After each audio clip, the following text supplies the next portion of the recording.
Masyaallah ikhwan hadirin muslimin rahimakumullah, alhamdulillah pada malam hari ini malam keempat daripada bulan Safar. Kita telah masuk malam keempat dan telah kita lewati daripada bulan Muharram. Bulan Safar bulan yang penuh berkah, Safar khair. Sebagian ulama menyebut Safar dengan Dhafar. Dhafar artinya keberuntungan, Dhafar khair, dikarenakan adanya sebagian orang mempunyai pemikiran atau mempunyai anggapan bahkan apabila keyakinan bahwa bulan Safar bulan bala, bahkan lebih kalau sudah rukuk akhir, ya rukuk terakhir itu diyakini seakan-akan bakal datang musibah rukukan kita. Nah itu sebetulnya pemikiran seperti ini, keyakinan seperti ini, keyakinan yang diwarisi oleh orang-orang jahiliyah dari zaman Rasulullah SAW dan zaman jahiliyah itu mereka mempercayai seperti ini. Sehingga Rasulullah SAW menafikan atau menyingkirkan keyakinan pemahaman seperti itu dengan beliau mengatakan dalam sebuah hadisnya la aqwa wala tayra wala safar. Tidak ada istilah penularan kata Rasulullah, tidak ada penyakit menular. Tidak ada pula istilah percaya dengan burung, tahayul. Tidak ada pula percaya dengan safar bulan bala. Yang dimaksud di sini Rasulullah SAW mengatakan tidak ada penularan bukan berarti Rasulullah tidak ada penyakit menular.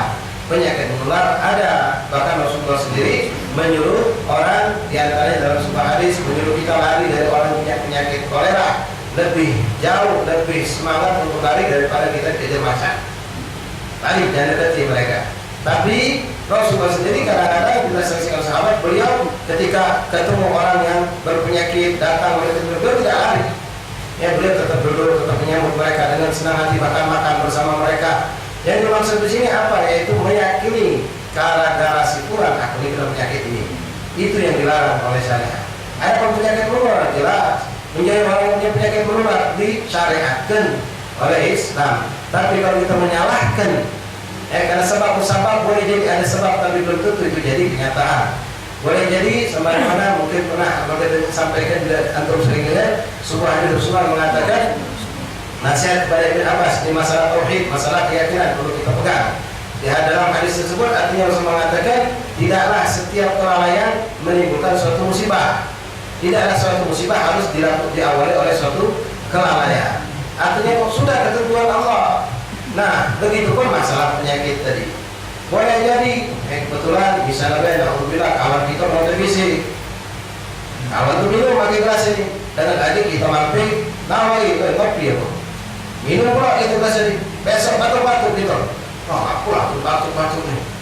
Bisa berdatang, bapaknya buat televisi, baca kalau televisi ini, ada nasi kalau main cuma sebulan minum sampai mulai.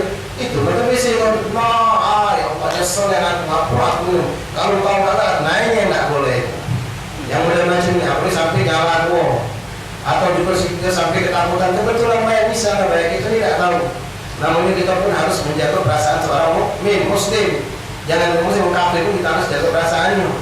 Ketika kita menurut tahlilan, acara kawinan, acara apalah, kebetulan baik duduk semua kawan duduk bukan kiri duduk kami.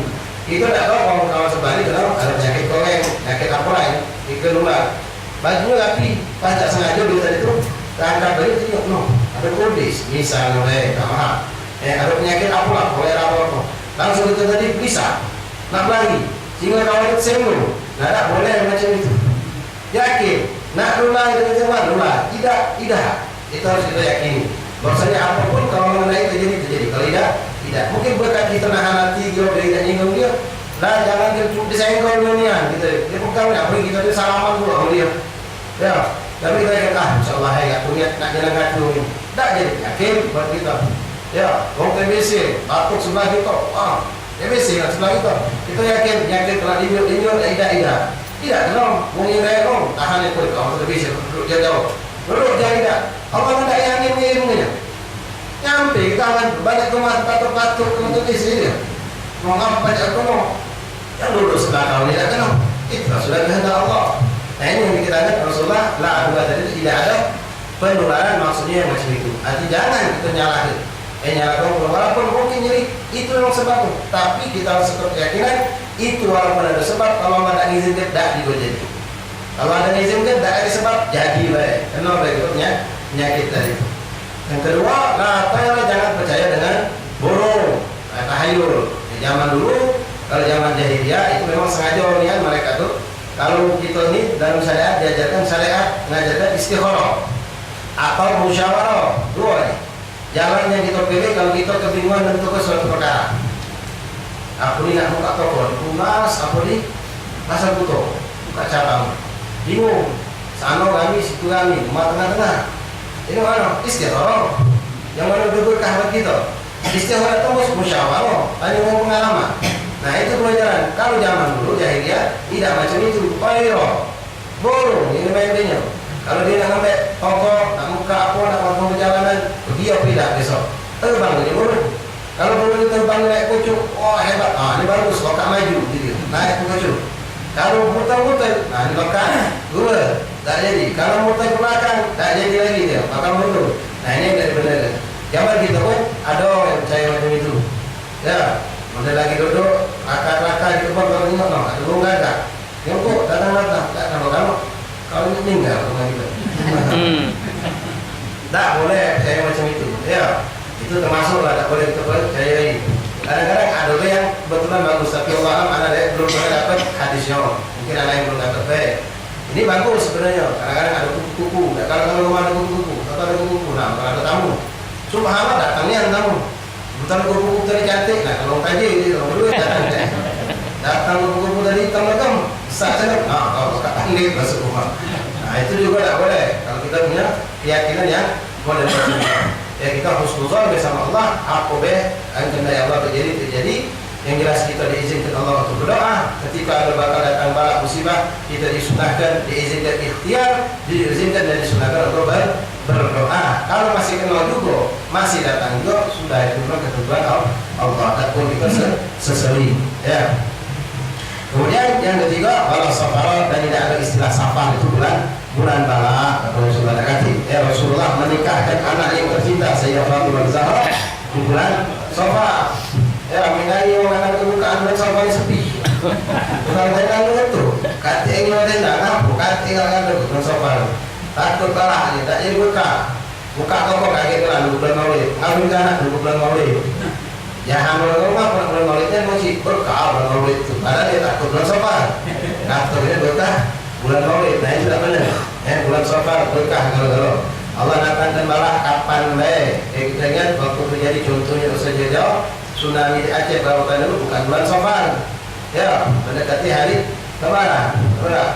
Itu bulan bukan bulan Safar. Musibah-musibah banyak beredar di bulan-bulan lain. Macam-macam musibah itu dari kapan Allah mulai. Memang ada satu riwayat hadis yang menjelaskan bahwasanya masalah rubuh akhir. Apa rubuh akhir itu cak dari dingin dulu nanti cak dapat uangnya. Nah, uang ini kadang-kadang salah. Rubuh akhir memang ada riwayat hadis yang menjelaskan bahwa Allah Subhanahu wa taala menurunkan bala sekian jumlahnya banyak ribuan bala turun Allah pada rubuh akhir. Diturunkan di situ bukan langsung diambilkan, diturunkan dari gudang, dibaginya sesuai dengan ketentuan Allah. Ada yang minggu depannya, ada yang bulan depan, ada yang akhir tahun segala macam. Macam mau keluar ke motor dari pabrik, keluar ke berapa keluarkan 100.000 unit. Tapi yang lakunya ada 2 bulan kemudian, ada 3 bulan kemudian, ada yang sekian bulan macam itulah jual bala. Memang ada dalam hadis menjelaskan bahwasanya Allah menurunkan bala pada hari bulan Safar, bukan berarti turun berdebu kalau tidak, tapi diturunkan dari istilah dari gudangnya katakanlah dari silakal gitu yang pendek, tapi dibaginya sesuai ketentuan Allah menghendaki kapan datang bala tersebut. Nah ini banyak kan buku akhir gitu mana sedekah nasi kunyit pangan ayam segala macam olah juga ramai ya. Nah saya repot bahkan di tarikh itu di Hadramaut mereka untuk menunjukkan memang yakin dengan bala malah hari buku akhir itu mungkin banyak ya, mungkin bapak yang mungkin 40 bocor 50 bocor 50 bocor mengalami kalau diajak oleh wak kita jadi kita berkebun di orang Arab sana tuh istilahnya bidah tamasya sengaja keluar rumah, apa juga tidak takut balak kan? Kalau takut balak, mendak di rumah ada kan? Takut balak kita kalau kita tidak yakin ada balak gitu. Kita bentuk ke kebun, ke laut, ada yang di soto. Kalau mengharap di zaman itu di pojok, tak rumahnya, ayo bu, kumpulkan, macam dibuatnya hari Lebaran. makan-makan, ke kebun, mancing, bukan disenang-senangkan hari itu. Menunjukkan kalau mereka tidak takut adanya bala. Ya, ada pun doa tolak bala yang kadang-kadang disuruh segala macam, sebenarnya tidak harus tak hari itu baik. Kapan baik? Baik tolak bala paco. Ya cuma kita tadi itu hari itu kenapa? Kadang-kadang pemain, tapi ngapun akhir itu disuruh macam doa ini. Doanya tolak bala kan? Kadang-kadang dianjurkan. Ya memang berhubungan dengan hadis tadi. Kita berdoa juga bukan untuk hari itu baik, untuk sepanjang tahun. Cuma kita lakukan hari itu karena hari itu Allah menurunkan bala yang banyak. Tadi kita berdoa untuk sepanjang tahun, bukan hanya untuk nolak bala hari itu baik. Kalau kita nolak bala hari itu besok derbuknya apa? Nah repot pula. Jadi kita berdoa sepanjang tahun. Walhasil bala itu sudah tentukan Allah Subhanahu Wa Taala, bukan dari suatu kelalaian harus jadi suatu musibah, bukan musibah harus oleh suatu kelalaian. Jadi semua ketentuan Allah yang jelas sunnah Allah mengajarkan kita untuk hidup berhati-hati, untuk berikhtiar mencari keselamatan, dan disunahkan kita berdoa minta keselamatan tersebut. Tapi setelah kita lakukan ini semua ternyata masih diberikan Allah apa yang dikehendaki oleh Allah, itulah kehendak Allah Subhanahu Wa Taala. Fa'alun bima yurid. Allah melakukan apa yang dikehendaki oleh Allah. Wa Allah Subhanahu Wa Taala yas'al wa la yus'al. Allah itu berhak nanya, kita tidak berhak ditanya. Ngaku ya Allah untuk balak macam ini. Ngaku ya Allah, tidak berhak ditanya. Tapi Allah yang berhak menanya kita kelak. Baik, ma'asyiral hadirin mustami'in rahimakumullah. Kita lanjutkan pembacaan kita daripada kitab Bidayatul Hidayah sampai kita masuk sudah bab Gaul fil ma'asil galab. Bab yang menjelaskan tentang maksiat galab, maksiat hati manusia. Mudah-mudahan insyaallah yang nyampe ke yang maco sampai ini gara-gara dijauhkan Allah dari penyakit kita terutama dari Allah di hati kita, penyakit hati ini. Penyakit hati itu banyak. Tapi di sini kata Imam Ghazali akan aku sebutkan 3 saja yang merupakan pokok dari penyakit hati. Yang mana dari 3 ini muncul penyakit hati yang lainnya. 3 tersebut yaitu al-hasad, wal riya, wal ujub. Hasad, dengki di kita. Riya, pamer, beramal dengan Allah. Yang ketiga ujub, yaitu ngerasa dirinya benar, ngerasa dirinya bagus, ngerasa dirinya lebih dari Allah. Nah ini ujub. Ma'asyiral ikhwan rahimakumullah. Kita mulai dengan masuk yang pertama, amal hasad. Penjelasan tentang hasad. Bismillahirrahmanirrahim. Qala mu'allif rahimahullah taala wa nafa'ana fil ulumi fid darin amin. Kemarin sudah dijelaskan hasad itu sama dengan orang punya penyakit syuhha. Apa itu syuhha? Lebih dahsyat, lebih buruk dari orang bahir. Kalau orang bahir kita minta tak lanjut dia. Untuk kadang-kadang minta baik, gawi tak, kemak baik, bahir itu. Nah kalau syuhai lebih buruk lagi pak, dia tidak lanjut. Sudah, kawan tadi tarik kawannya, minta sama kawannya lanjut, ngotot dia. Baru lanjut, jadi malas, minta semua. Dia tak lanjut sudah. Orang yang lanjut di kartu ini, kartu yang lanjut di kartu yang minta di kartu ini. Nah inilah keadaan menghasut macam ini. Kenapa? Yang lanjut itu Allah, dia ngotot. Yang dia nikmat sama umum itu Allah. Dia ngotot bukan punya dia. Ya, kalau punya dia barangkali ini punya Allah. Allah muliakan sebulan, dinjuk rezeki lebih, dinjuk lebih belaka, dinjuk lebih segala lebih, kenikmatan macam-macam. Kalau tidak terima. Nah ini namanya ini sama dengan yang tadi. Ini lebih parah lagi kalau tadi sesama manusia. Kalau sudah mengurusi Allah, hakku dia Allah nak ngatur kau. Allah keburukannya kita berarti. Kalau ada bisa tua baik, macam mana baik lah. Nah, seandainya anak bagi duit sama Iwan 4 ekor sini, 10.000, 50.000. Kami tahu sikap auto. Pak Ustaz, apa jadi 50 kami 10 orang. Hakku nak ngatur kan? Hakku nak tunjuk 10, nak tunjuk lebih lagi hakku juga nak ngatur kamu lah. Dia pun, nah itu juga sikap dia benci lah orang itu ngotot. Dia benci kau untung tunjuk istilah tadi. Sini kau balik je di kita. Baca jadi macam ni. Nah inilah yang sifat kalau hasud naudzubillah. Wal hasud walladhi yashukku alaihi in'am Allah subhanahu wa ta'ala fi khazanati qudratihi ala 'abdin min ibadihi. Orang yang hasud adalah orang yang resah, orang yang ribut, orang yang tak terima tentang nikmat Allah yang diberikan oleh Allah kepada hamba-hambanya yang lain. Baik itu bimalin atau lebih au ilmin atau ilmu, au mahabbatin atau kecintaan fi qulubin nas, au haddan min al-hudud ataupun bagian-bagian lainnya, hatta innahu la yuhibbu zawal, sehingga orang yang hasud tadi mengharapkan nikmat-nikmat ini hilang dari orang yang dapat tadi. Wa illam tahsul lahu, walaupun dia tidak dapat apa-apa, fahada muntahan kubur, ini adalah puncak daripada kejahatan atau keburukan. Walidzalika, oleh karena itu Rasulullah SAW mengatakan, iyyaqal hasada fa innal hasada ya'kul hasanat kama ta'kulun narul hatab. Beliau mengatakan, wong hasud itulah wong yang tidak nerima, tak tenang hatinya, risau, kutuk, nyingok Allah menunjuk nikmat pada orang lain. Orang lain dapat nikmat, wah gelisah, gelisah, tak senang, tak tenang. Naudzubillah min dzalik. Bahkan di sini diharapkan dia tadi itu berharap kalau hilang nikmat orang tadi. Kalau hilang. Nah, hasud ini buruk luar biasa. Pak Rasulullah mengatakan dalam hadis Imam Ghazali, ya'kul hasanat, hasad itu akan memakan kebaikan seperti kayu bakar makan api. Kalau kayu bakar makan api bukan makan kertas. Api makan kayu bakar bukan makan kertas. Kalau kertas habis, kalau kayu bakar sedikit-sedikit, lama-lama habis jadi akan. Tak terasa. Itulah juga mempunyai penyakit hasud. Naudzubillah. Wong hasud itu masyaallah iman rahimahullah kemarin sudah sempat kita sampaikan, sederajat dengan syaitan. Karena Allah nyuruh kita berlindung kepada Allah dari syaitan yang terkutuk.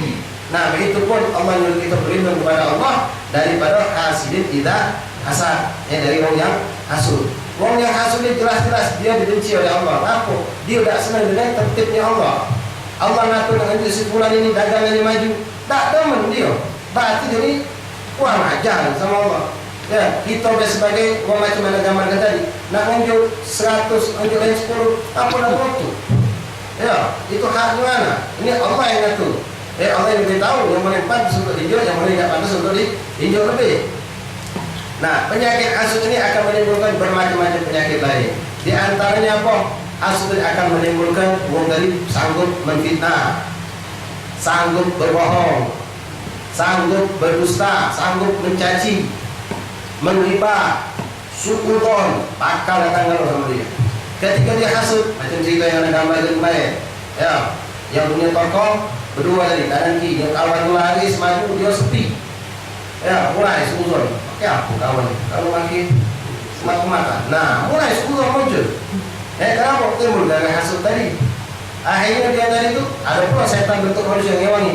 Cak dia yang kawan, kawannya itu aku tahu sebulan itu jalan kawan, menggibah, muncul pula gibah. Ya, dah cukup dari situ, banyak dia berdusta, macam mana gambar kemarin. Ketika kawan tadi nak tukar sosokan, ada tukar duit, tak kantik, kosong, masih pagi ya nih. Padahal wilayah sini banyak duit untuk ditukar duit. Karena hasud tadi kawan maju, tak galak dulu. Macam-macam betul-betul. Sampailah kaget dia bakal berani menfitnah. Menfitnah kalau sudah fitnah sudah puncaknya naudzubillah. Nah, ini naudzubillah banyak sekali daripada faktor hasud. Jadi orang hasud itu tak demen dalam hal apa macam-macam. Di sini dikatakan bimarin dengan harta. Nah, di sini juga masyaallah hadirin semarin juga sudah kami sampaikan segala nasihat itu buat anak dan kita bergaul. Kalau kita tunjuk Allah nikmat itu jangan galak berambau. Ya, kenapa? Dikul lidhi nikmatin maksud. Sudah dikatakan dalam kaidah dikatakan setiap orang dapat nikmat itu pasti ada yang berhasud sama kita. Bukan berhasad, berhasud. Bakal hasad sama kita. Jadi jangan galak berambau. Ya, ini mentang-mentang dia tadi itu masya Allah, anaknya sudah maju kalau bercerita, anak-anak alhamdulillah diterima di bank itu. Kawannya ada pengangguran kalau kita sama kawan ini. Kalau yang dulu itu cepat dia mau langsung di PT itu. Ini juga cepat, masya Allah, alhamdulillah. Kemarin itu dia gaji utama masih beli motor, bambu, tambah lah motor kacil ke bakar.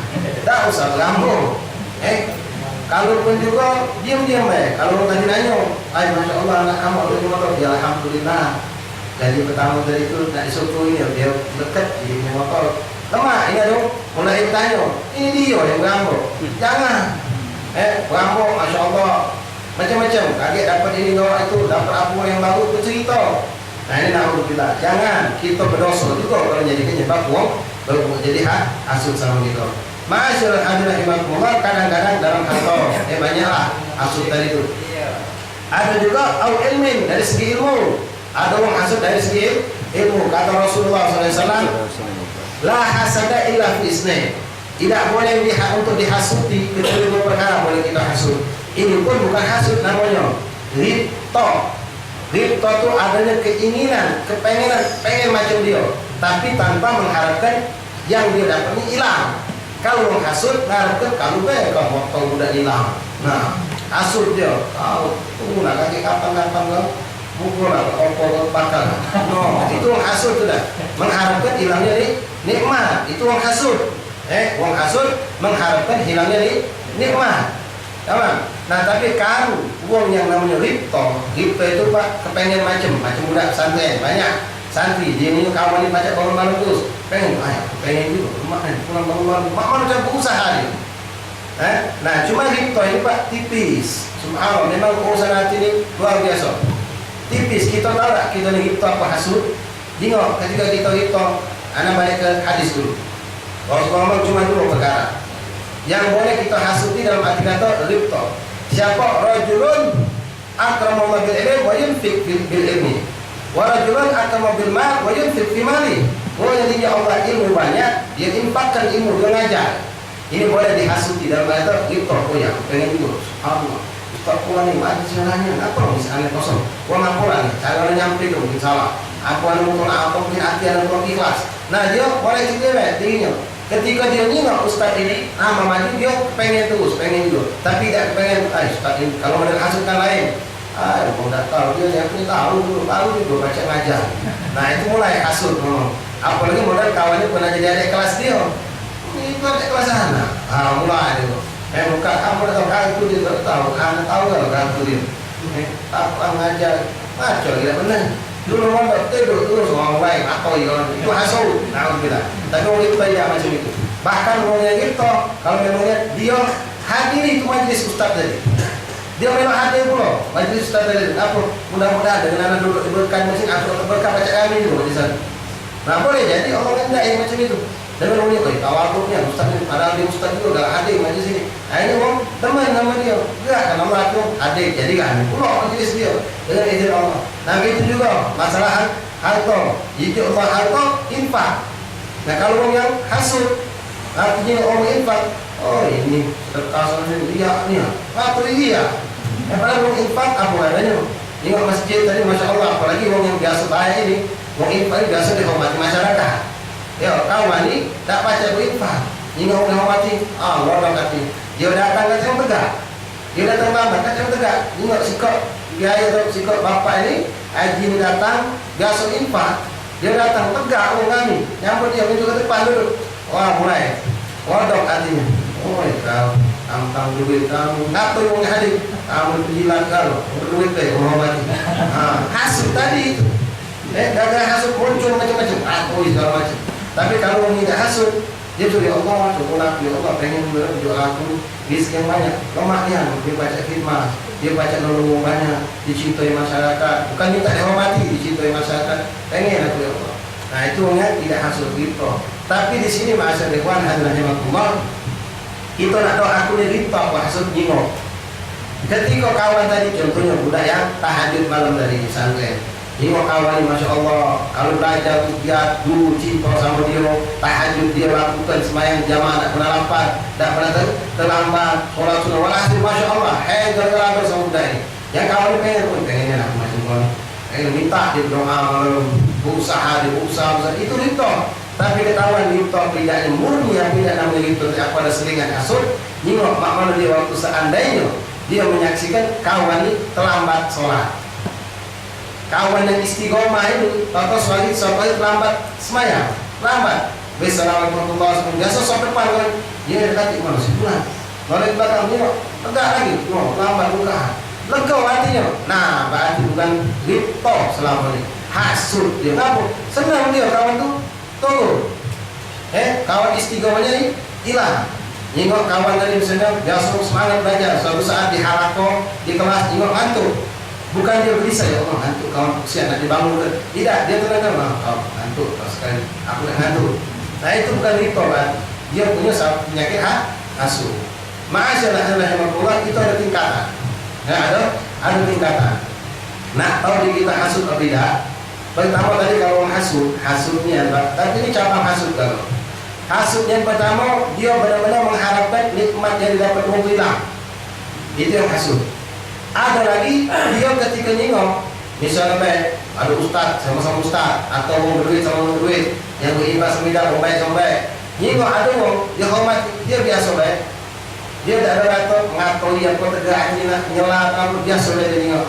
Nah, biasa baik ini tidak melok senang dengan nikmat orang itu sudah bibit dari hasud. Nyingok ada ustaz datang, misalnya dia ni ustaz juga, orang kali bangun kalau tegak nyambut, dia tak ada tegak, duduk baik dia. Tapi dia tak tahu, kata aku dah hasud. Tapi dia dengan tidak tegak, dia menunjukkan dia ada bibit hasud sudah. Kenapa tak gerak melok Allah hormati? Menunjukkan kalau dia tidak lega masih ni nikmat orang tadi. Nah itu pertama, bibitnya dari situ. Ya, pertama dari situ. Kita nyangka mungkin kalau anda kata yang ada di sini, kita tidak sering hasud. Banyak anda sering sampaikan sama saya di depan, kamu sebenarnya nyangka tidak sering hasud, kamu punya penyakit hasud. Cuma tidak ketahuan. Kalau tanya, itu hasud tak sempurna. Tak rusak hamba saling cinta. Ni ya nama saling cinta. Jingok pas macam tadi itu. Ketika kawan tadi itu lepas kebaikan, ada tak kita tadi itu sedih apa senang? Dia nambah nikmat, senang tak kita melok? Tidak melok senang. Nah, hati-hati. Bibit hasud sudah ada sama kau. Ketika hilang kenikmatan sama dia, tidak melok sedih. Itu juga berarti bibit hasud ada pada diri kita. Ketika dengar kawan tadi punya motor, hilang motor, kita tidak melok prihatin. Ya Allah, kesiannya motor orang tidak hilang. Tidak biasa bagi kita. Nyokol ke tidak? Syukurlah tahu. Tidak. Biasa baik. Ya sudahlah. Mungkin datang dengan Allah. Bagus ngomong tadi Pak. Mungkin datang dengan Allah. Tidak melok sedih prihatin. Hati-hati. Ada tersembunyi bibit hasud di hati kamu. Itu ada. Apa? Kalau orang kehilangan nikmat, kita biasa baik. Nambah nikmat biasa juga. Itu ada bibit hasud. Tapi kalau kita merasa tidak hasud, ini lebih buruk, sudah mendekati dengan hasudnya. Ketika kawan dapat nikmat, biasa baik kita. Biasa Pak. Dia nambah nikmat. Kemarin motor boleh motor tahun kata kelah 2006 motor jualnya apalagi motor baru Pak keluaran 2012 baru belakang baru motor tadi dapat motor dia biasa baik tidak melok senang mujilah biasa baik artinya cak tidak tergoyah dengan itu. Tapi ketika dengan melok senang tidak tapi pas motor tadi yang ternyata kecelakaan penyok rusak lega hati dia. Nah, berarti kau punya hasud. Dan berarti punya bibit hasud. Memang sebelum waktu dapat nikmat, dia tidak biasa baik. Tidak nampak dia mengutuk, dia suudon, dia ngatur, tidak.